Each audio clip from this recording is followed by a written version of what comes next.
Hello, everybody. Welcome back to Principality Sunday. Um, and so this week I want to take a look at an article that was published in the French magazine L'Express earlier this year, where they interviewed Vladislav Surkov. So Surkov is considered to have been one of the most important men behind President Putin. He kept Putin in power for 20 years. He has been out of the government for 5 years, and no one knows what he has been doing since then. He has been known for being shrouded in secrecy, and this was his first interview that he'd granted since the war in Ukraine started in 2022. So there are many things that I could say about Surkov, that he is considered to be the architect of Putinism and what he calls sovereign democracy. He's been called the architect of the Russian political system as a whole. Um, it's been said that he used his background in the postmodern avant garde theater world to turn Russian politics into a bewildering, ever shifting theater, which one journalist said it made Putin someone who is unstoppable because he is undefinable. Um, and many observers have said that Donald Trump represented the importation of the same approach to the United States. And it's been said that Surkov is ultimately a ruthless political realist and a Machiavellian figure who has a talent for understanding how power works. What I think makes this interview really interesting is that he comments on the war in Ukraine, and to some extent, he speaks about the current American administration, and he speaks very openly about his beliefs. So while Russia is very secretive, I think that we can understand Russia through him. So, without further ado, let's dive right in. I'm going to share sections of this interview that I want to draw your attention to. I'm going to quote from the interview at length. So, I believe the first part of the interview, yes, L'Express asks him, the interviewer asks him, there are decades when nothing happens and weeks when decades happen, as Lenin is reported to have said. Is this the case in Europe today? And Surkov replies, yes, in recent weeks, and this is from March 2025. Um, in recent weeks, the United States has unleashed a verbal storm on Europe, but for the moment, it's just provocation and trash talk. The main thing is yet to come. Washington is emerging from stagnation. They still have to go through perestroika, which is the Russian term for reconstruction. It was this process in the Soviet Union. Glasnost, transparency, and new thinking. Soviet perestroika led to the collapse of the Eastern Bloc. Will NATO and the European Union collapse in the wake of American perestroika? The question remains. It will be up to you to decide. Now, that kind of raises a lot of questions, but I think later on in the interview, I'm kind of skipping around to try to make this coherent. He ends up talking extensively about what he means by all of this. So there's a question from the interviewer. You seem to have a low opinion of the European Union, but you often speak of it as a coherent area. What form do you think political Europe should take? And he replies, the EU was founded in 1992, immediately after the collapse of the USSR. Your union, he's speaking to this French magazine, your union was built on the ruins of ours. This has gone to the head of your politics. The EU began to expand in a frenzied and, I would say, even an imprudent manner. It has put on unwanted weight. It has favored quantity over quality. The result is a governance structure that is obese, overly collegial, and produces nothing but half measures. In this context, we have seen the emergence of generations of European politicians whose specialty is half measures. Now Europe has to decide whether it is a state or not. The member countries have delegated their sovereignty to the EU, but not entirely, another half measure. As a result, neither the EU nor its members are entirely sovereign. We need to get out of this precarious in-between situation, either by returning to the previous state of a purely economic community, or by taking a decisive step towards a sovereign federation. Either way, it will take willpower and a generous dose of good old-fashioned authoritarianism. Many Europeans think like this. The Euro-Putinists and Euro-Trumpists are gaining strength. Perhaps they will revitalize Europe.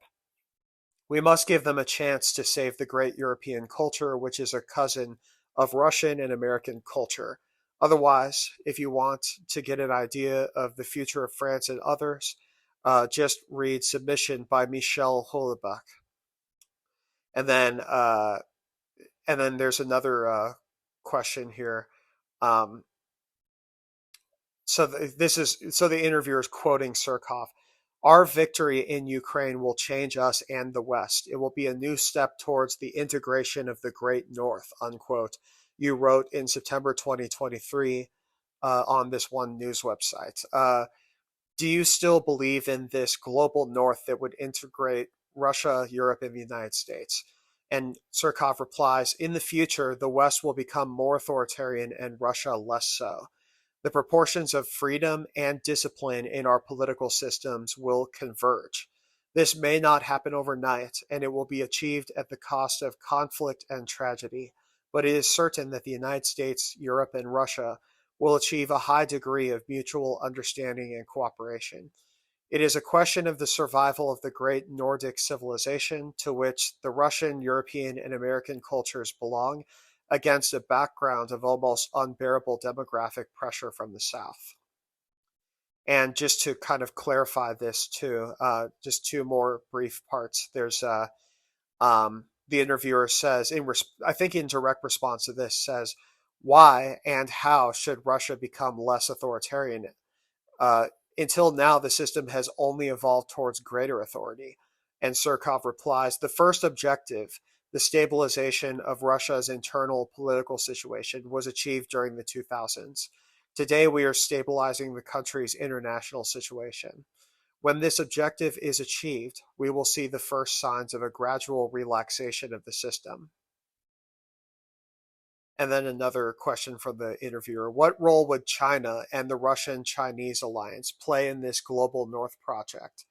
Surkov replies, the basis of China's geopolitical doctrine is the diversity, coexistence, and cooperation of different civilizations. This is a very well thought out and attractive model for world order. The great Chinese civilization will coexist and cooperate with the great Nordic civilization.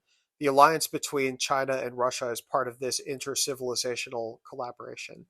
So that's a lot to throw out there, but essentially he's painting a picture of a sort of transformation of the West in a somewhat more authoritarian direction, as well as a transformation of Russia in a somewhat less authoritarian direction, and that and he presents the war in Ukraine, which I'll talk more about that specifically later, but he speaks of the war in Ukraine as something that is going to be this stabilizing force for Russia, which helps Russia's international situation. I think that is I'm sorry, but I'm not going to I'm not going to go with the sort of Orwellian Western kind of talking points about Russia just being this totally evil country and everything it does is motivated by pure bloodthirsty, just evil.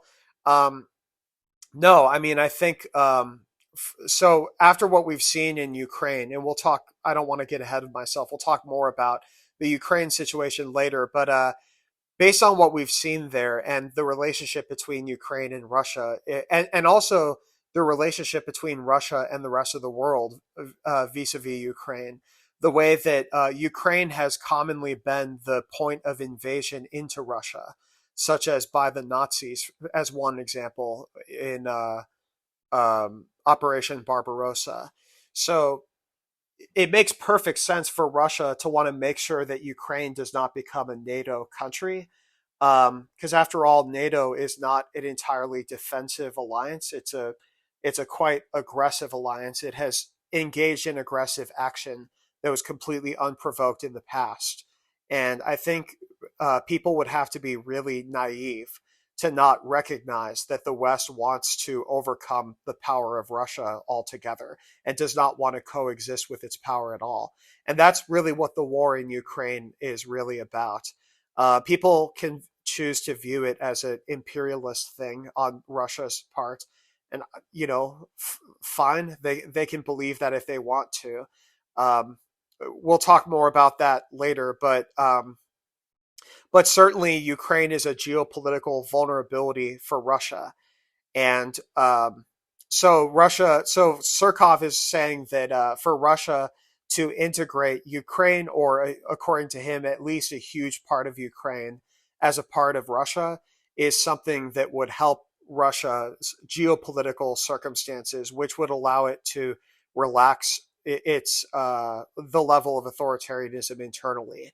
There have been many realist people, like realist observers in geopolitics, just, even outside of the context of Russia, they've generally argued that the level of democracy that the West has and so on is not the result of just sort of just what liberals believe, that governments are the embodiment of human reason. They've chosen the right ideas and they've progressed rationally in the direction of freedom. But instead, just because this greater level of democracy has been permitted by a greater level of power on behalf of these states, that, in other words, the less powerful a state is, the more authoritarianism it needs domestically. And I found that to be a rather persuasive argument. Not necessarily that it will just automatically be freer if it's more powerful, or whatever the case may be, but a smaller or a less powerful state on the geopolitical stage, on the other hand, does not necessarily have the luxury of being free, because it's put in the crosshairs of these greater powers who want to trample on the small and weak countries. So authoritarianism domestically becomes its own form of strength. It's not necessarily or simply the product of evil dictators. So Surkov, at the same time that he talks about Russia becoming less authoritarian, he talks about the West becoming more authoritarian, and in such a way as for Russia and the West to sort of converge in the level of authority versus freedom that each of them have. Um, so much so that he seems to say that there could be like a partnership between Russia and the West that there wasn't in the past. Um, all of these conclusions he's coming to on ideological, or sorry, he's not coming to these conclusions on ideological grounds. He's coming to them on entirely pragmatic grounds. And he mentioned China, and this is kind of random, but it reminds me of China's concept of rectification, which has been a part of China's political culture since ancient times. And it's something that China has pursued many times in the history of the People's Republic of China, and before that, in just the history of the Communist Party of China. And I think rectification, as they call it, and the Chinese, the original, I think it's Mandarin, but the original term in this Chinese language for rectification, semantically, it has a very similar meaning of something like to square away, or to something like that, which is similar to the term rectification in English, which also has to do with geometry. And so rectification is the idea of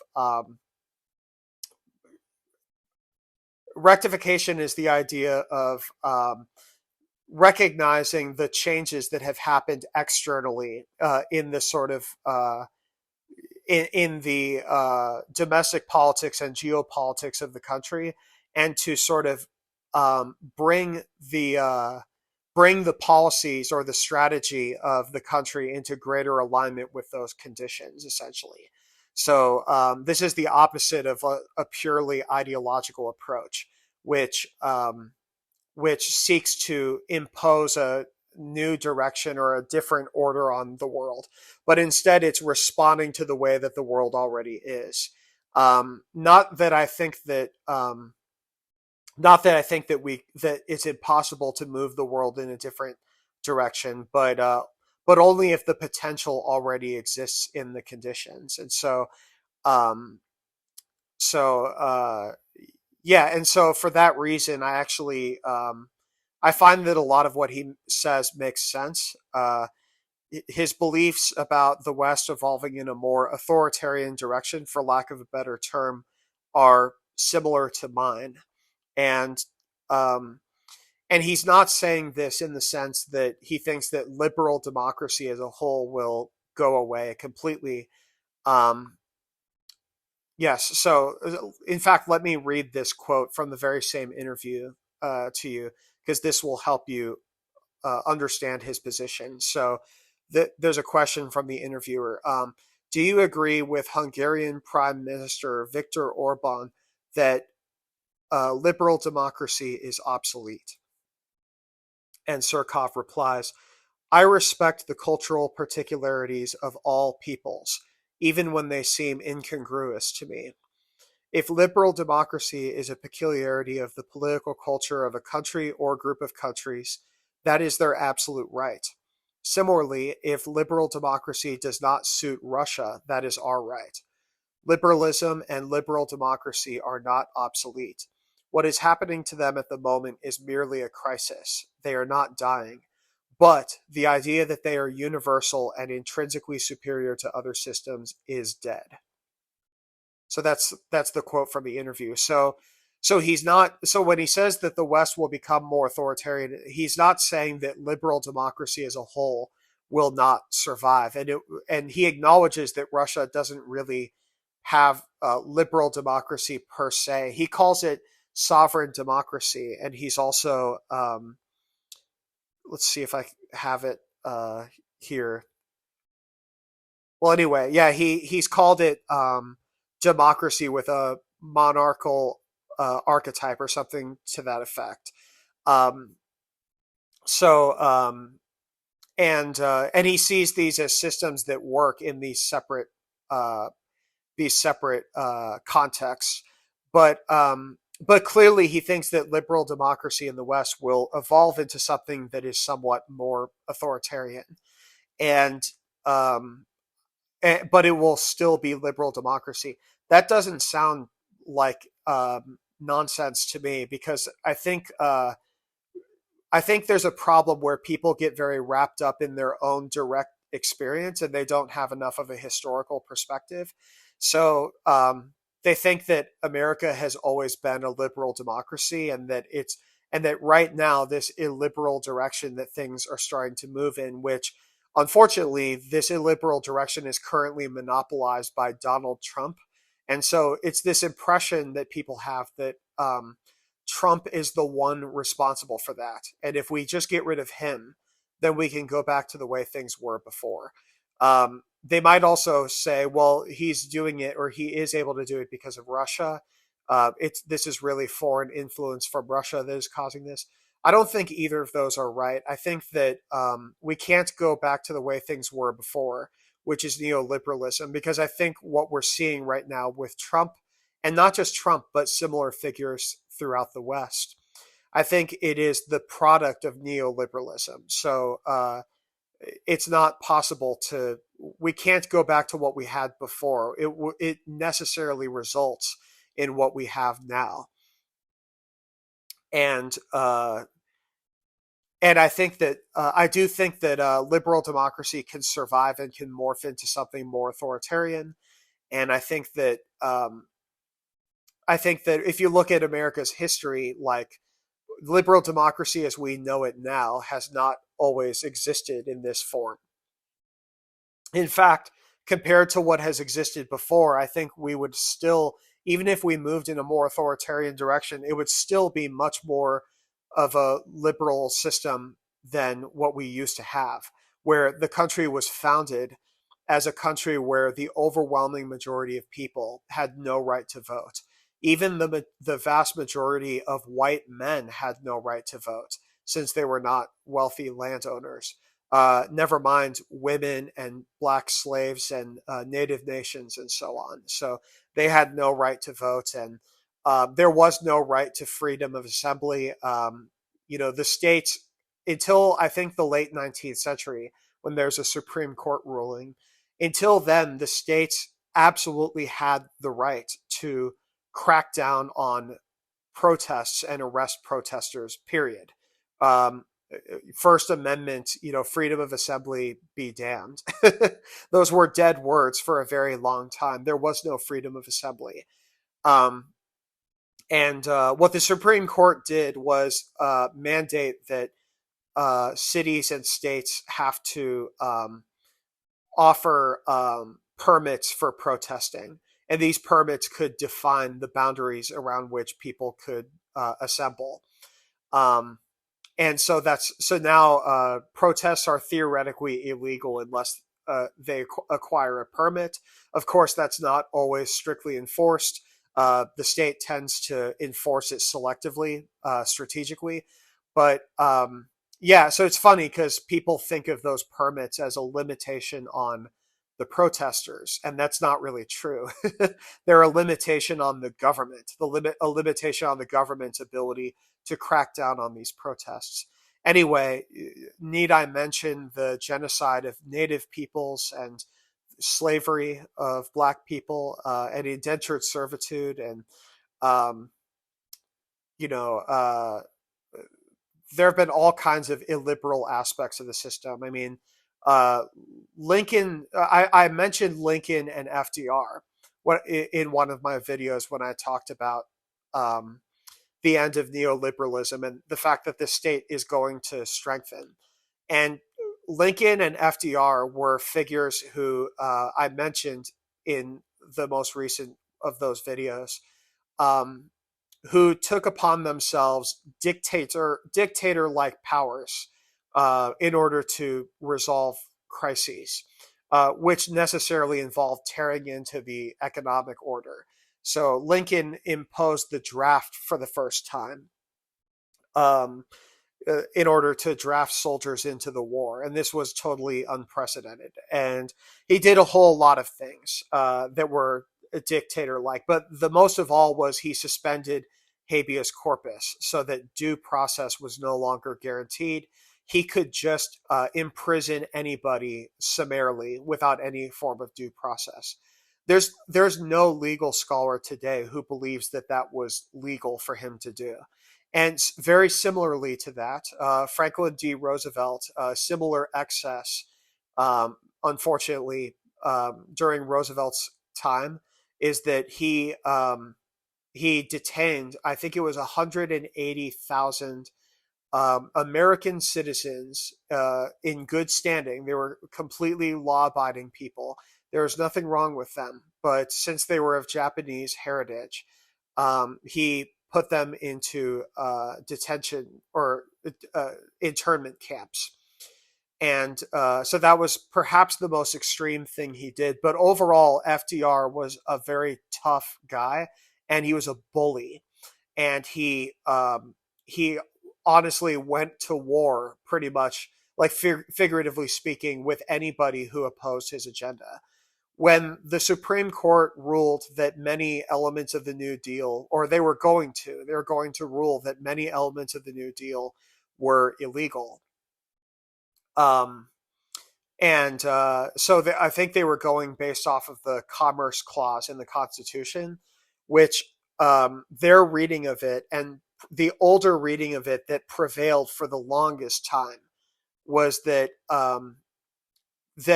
Congress only has the power to regulate commerce between states. That is, commerce that occurs like trade between state lines and things like that. Anything that happened like within a state that did not cross state lines was not able to be regulated by Congress. It was supposed to be regulated by the state.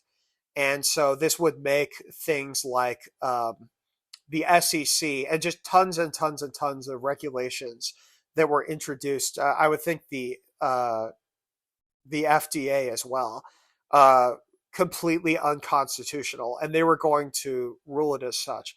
So FDR, in response, he threatened to pack the Supreme Court, which is something that has already been done multiple times. And I think his proposal, if I'm not mistaken, it was to set a maximum age for sitting Supreme Court justices. They would have to retire at a certain age. Well, the effect of this would have been that he would replace the majority of justices with rubber stamp justices who would just unquestioningly shove through his entire agenda. And on that basis, the Supreme Court, they acquiesced, they surrendered, and they allowed his New Deal regulations to go through. There are still people who say that those agencies and those regulations are unconstitutional, that they're totally illegal. But they still exist. They do exist.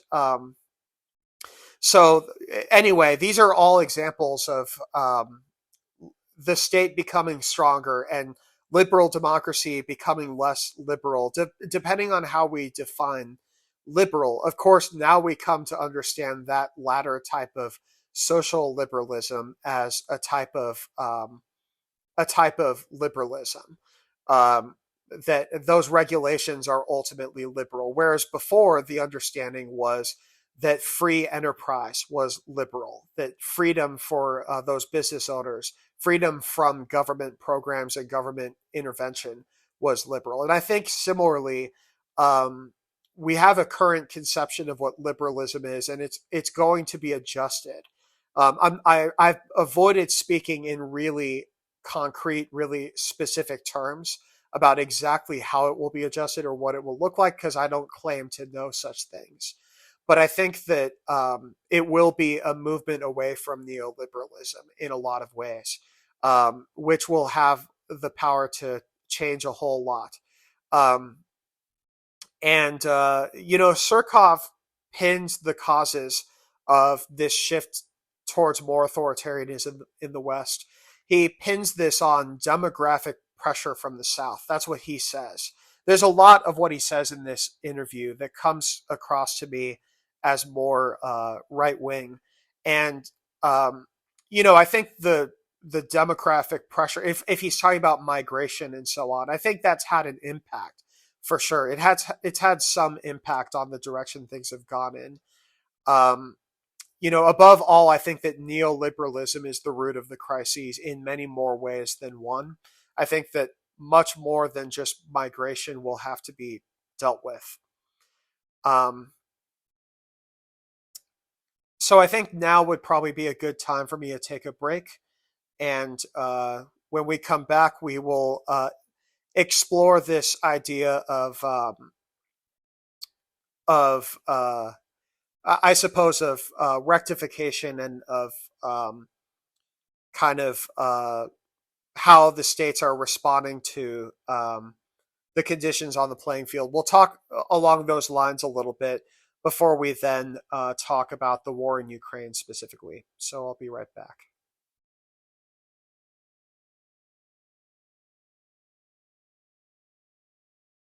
Welcome back. So,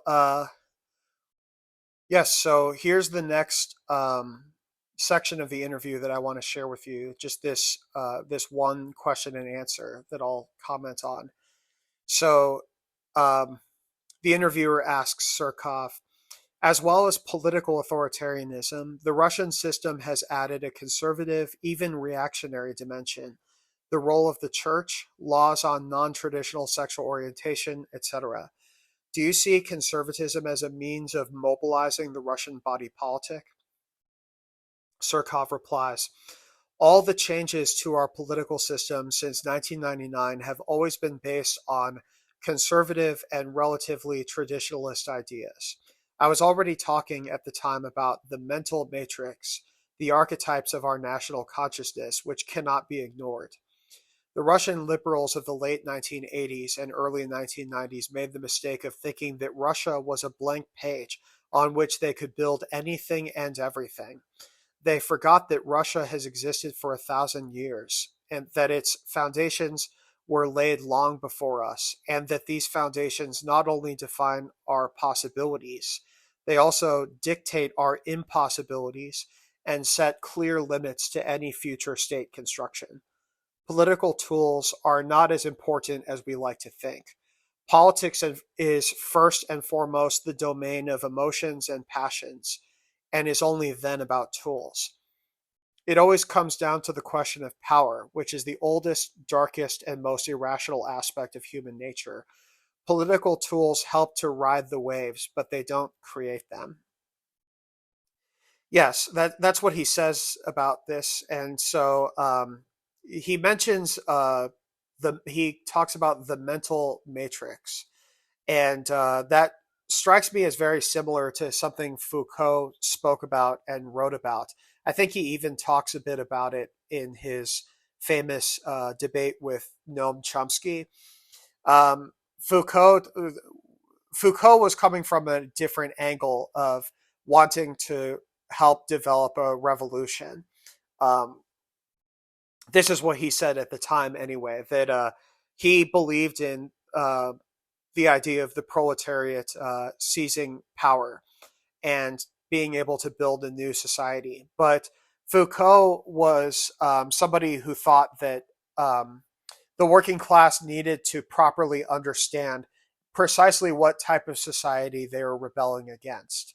And so Foucault wanted to examine science and culture and so on. He wanted to examine in Marxist terms, the superstructure of society, which and to kind of expose it in such a way as to illuminate a path forward.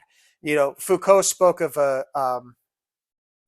he spoke kind of in a way that's contrary to Surkov.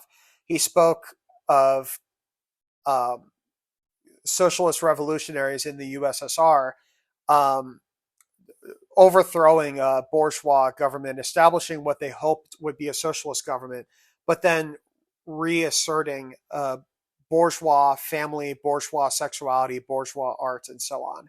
So the idea being that they didn't really understand what they were rebelling against. They were trapped within the ideas that um, were inculcated in them from birth just by virtue of being born in this bourgeois society. So Foucault asserted that there are limitations to what ideas we can have or what we can possibly understand based on what concretely exists in the discourse of our society. And it's kind of similar to what Surkov is saying.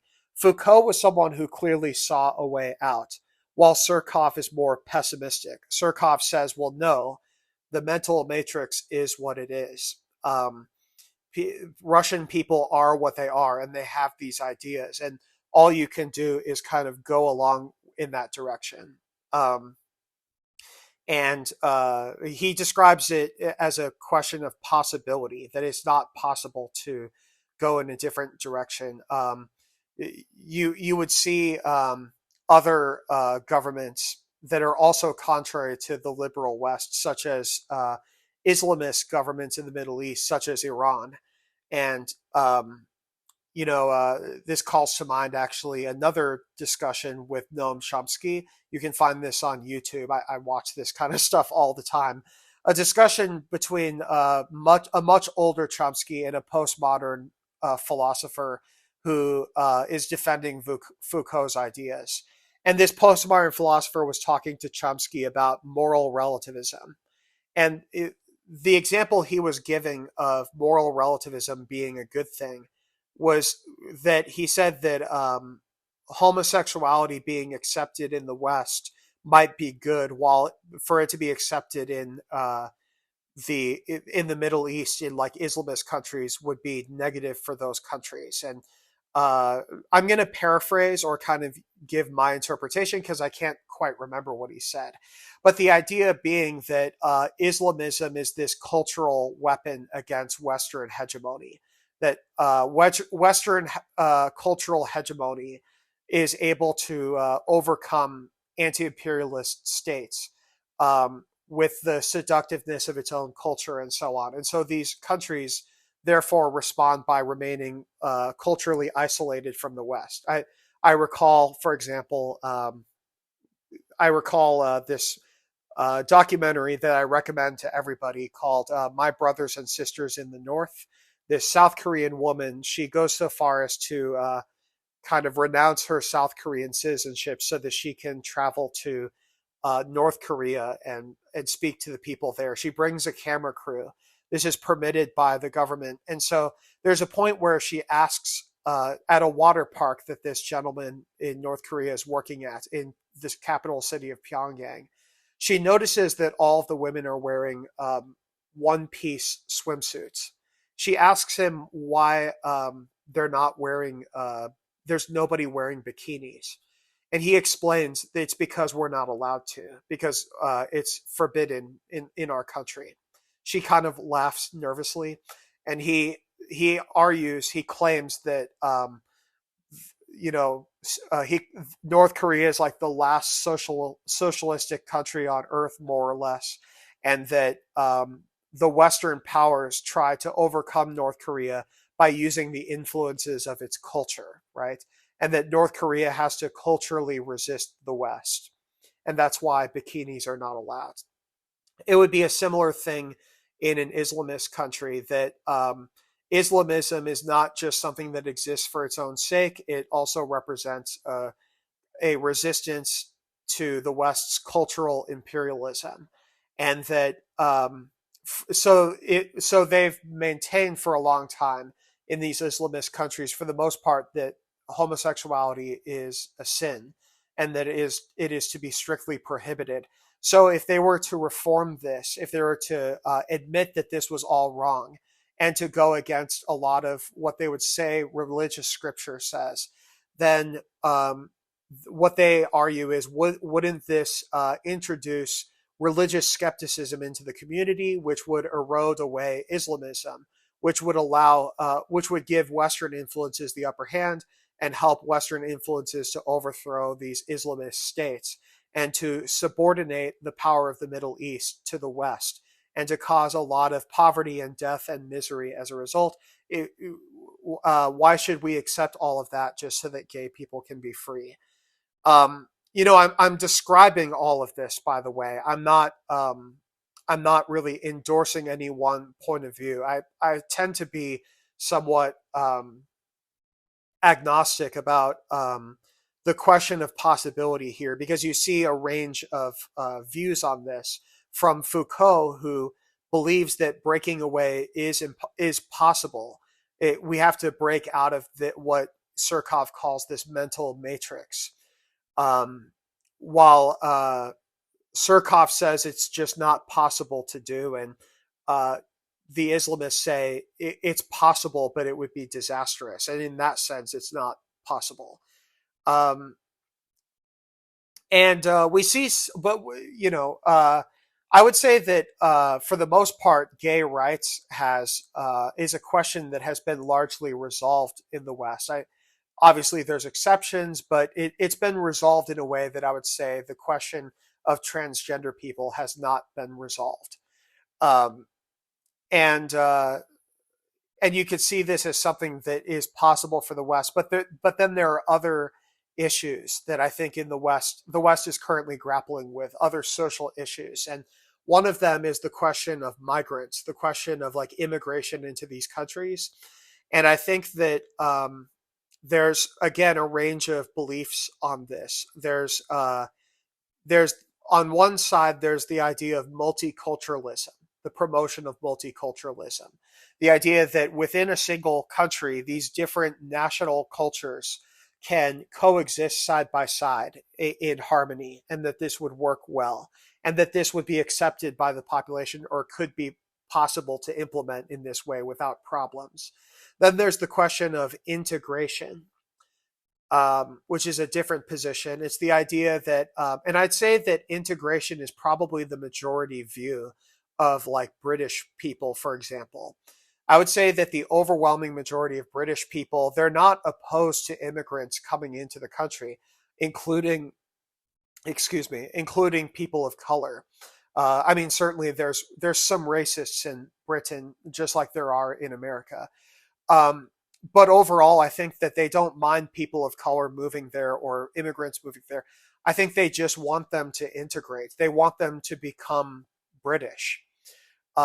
So an example of this would be Rishi Sunak, who was the previous prime minister for the Conservative Party. And I think that by and large, British people do not question uh, that Sunak is authentically British. Um, that was never really something that the idea that he wasn't was not generally something that reared its ugly head during his leadership. Instead, people disliked him.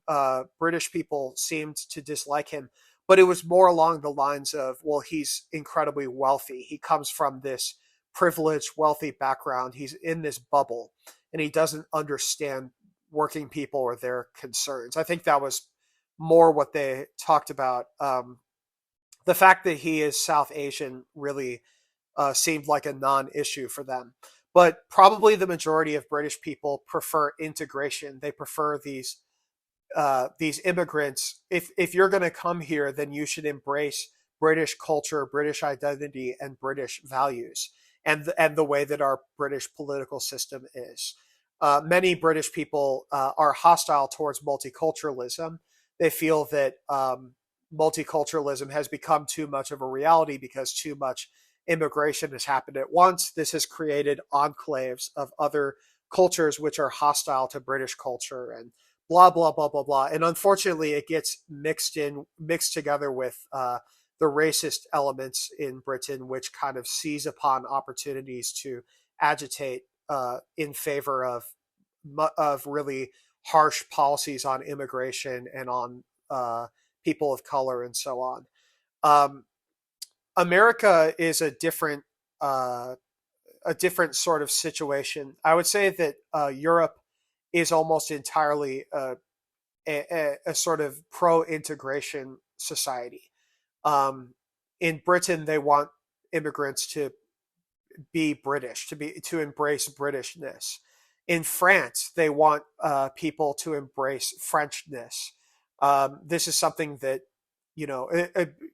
it's possible that France has been the most aggressive in this regard because French people really uh, they really love their own culture. They view themselves as the most cultured society on earth. But America, on the other hand, I wouldn't say that America is entirely integrationist. I would also not say that it's entirely multiculturalist. I would say that America has deep divisions that go really far back in the country. I would say that the South and the North and stuff like that, there's like these geographical divisions that are very sharp divisions. It's almost like separate countries within the same country. There was once a civil war that was fought over the notion of two separate countries versus one single union. And as a result, I see two different fabrics to society. I see in the North, in like the Northeast and uh, major urban centers throughout the country, and in the West Coast, I see a sort of multicultural society, an inherently multicultural society. Um, I see a fabric of society that is made up of generations upon generations of immigrants coming into the country, and a geographical landscape that is geographically very multicultural. Not only the urban centers, but their suburbs as well, very multicultural. And you see this from much of the people living in those areas, a lack of hostility towards this multiculturalism. It's just part of the reality that they have accepted because it's just always been their reality, more or less. I see the South as a less multicultural society, a society that um, is much more hostile um, towards what they see as the national culture of America being threatened. Of course, geographically, different people have different conceptions in the United States of what is truly the culture of America. Like, what is the national identity of America? A lot of the things that people in the South celebrate as parts of America's culture, I feel as though people in the North really resent those aspects. Anyway, so so this is why, yeah, there's this movement against immigration or migration on some level or another. There's been this rise of politics against that, and you can kind of see how it plays out differently in these different countries, even though it's very similar. Like, um, uh, yeah, and so I better move on because I'm running out of time. So let's move on to the next part here. Um, yeah, here's a question from the interviewer. You invented Putinism. Has Trump adapted it to the United States? And Surkov's response: when Trump was first elected, a number of very serious American media published, sorry, I always mess up this part. A number of very serious American media published articles. Uh, yes, a number of very serious American media published articles claiming that his team had used my propaganda methods and some of my political ideas. I don't know whether this is the truth, a half truth, or a post truth. At the time, the President of the United States publicly declared, and I quote, "The future belongs not to globalists, but to patriots. The free world must embrace its national roots, which are irreplaceable. If you want democracy, cling to your sovereignty." In short, these are the principles of sovereign democracy as I formulated them in the early 2000s, and which have become the conceptual basis of Putinism. Coincidence? Who knows? Whatever the case, it is clear that ideologically Trump is closer to Putin than to Macron. So, so Surkov, is saying all of this, and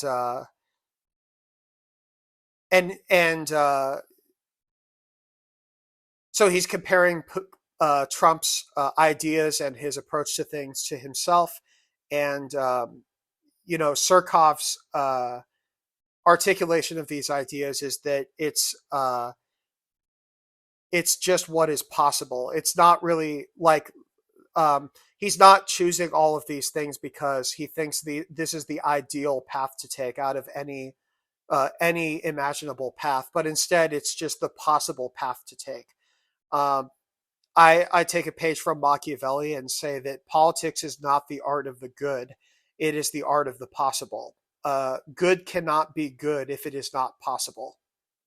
I've talked already about the sort of nationalist impulse that's behind these movements. So I want to talk a bit about the other thing he mentioned, which is the propaganda methods that he's referring to. And this has been outlined by a lot of journalists very well. I don't remember the one who, the name of the journalist who said that Putin is unstoppable because he is indefinable. But, I do remember, though, the BBC filmmaker Adam Curtis talked about this in Hypernormalization, and he was going off of the what journalists have done as well. But just the idea that Surkov comes originally from the theater world before going into politics. And he introduced, according to journalists, elements of postmodern, like avant-garde theater into the Russian political system in order to completely break down the sense of reality that the population has. And so he poured Kremlin money into at least into a whole lot of conflicting political actors, including liberal human rights groups and neo-Nazi skinheads and anti-fascist groups and political parties that are opposed to Putin. And at the same time, it was made apparent on purpose to the people of Russia that this was happening, that the government was funding these groups.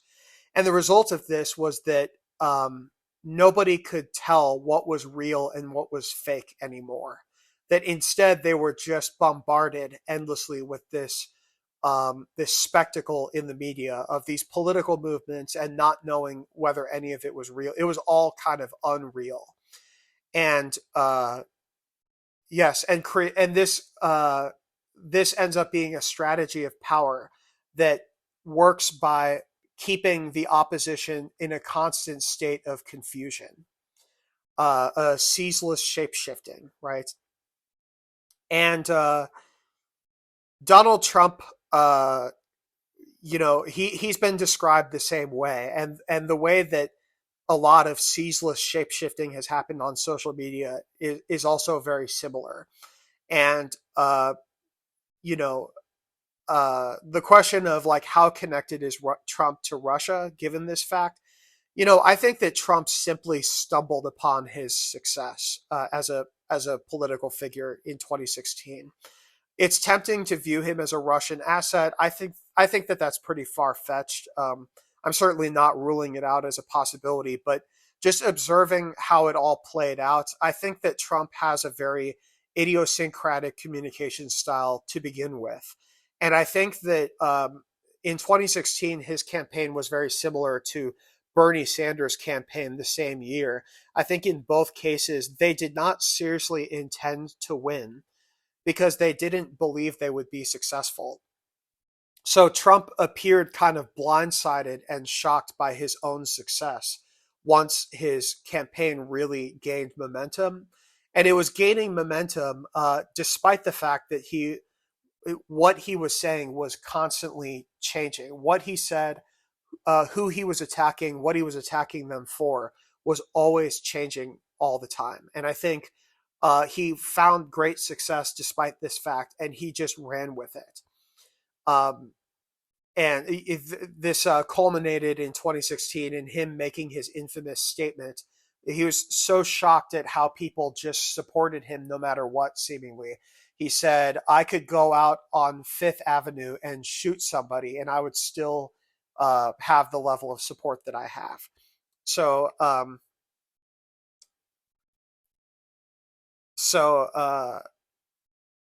I think the fact that also Trump seems to also be blindsided by Putin's unwillingness to just end the war in Ukraine at his command, and the fact that he's sort of, you know, it, we're in the early stages where it looks like Trump may have become more aggressive against Putin on behalf of Ukraine. Is this true, or is this more shape shifting? It makes the job of those of us who want to analyze the system much harder when the system is made to appear very fake. But I would say that a really important rule of thumb in situations like that, or in all situations, since disinformation has always been a very prominent part of warfare since at least the time of the Roman Empire, probably even before then. Um, and oftentimes things have been done just for the propaganda value of it rather than the reality of it. I think that certainly we're living in a time where image and optics and psychological manipulation have become so much more a part of power. There's no doubt about that. But but uh, but I think that a very good principle to operate by in that scenario is to uh, believe in the actions of states rather than just the words of states. Pay attention to what states and people do instead of what they say. Um, Russia and Ukraine is a good example of this, where Russia has been very I think that they've sown a lot of confusion about what exactly their goal in Ukraine is, or um, whether they're going to engage in peace talks. And the truth is, they just want Ukraine. Or if we're to believe Surkov, their goal is to either annex all of Ukraine or at least annex the Russian-speaking parts of Ukraine. We'll talk about this more in the next episode of Principality Sunday, because it looks like we've run out of time just about. But suffice to say that Russia has sort of done a lot to confuse and deceive the West, while at the same time it's just kind of relentless in this war in Ukraine in terms of just continually waging this war. And it wants to seize Ukraine, and we shouldn't be confused by anything that it says to try to um, gain an advantage for itself. Um, Certainly, actions can be performed that also are designed to confuse the enemy, but this tends to be more challenging to do consistently. So, so yes, I think that there will be another Principality Sunday. It'll be a part two of this conversation with Vladislav Surkov, and it will mostly focus on the war in Ukraine. So thank you very much for joining me, and I'll speak to you again very soon. Bye, everybody.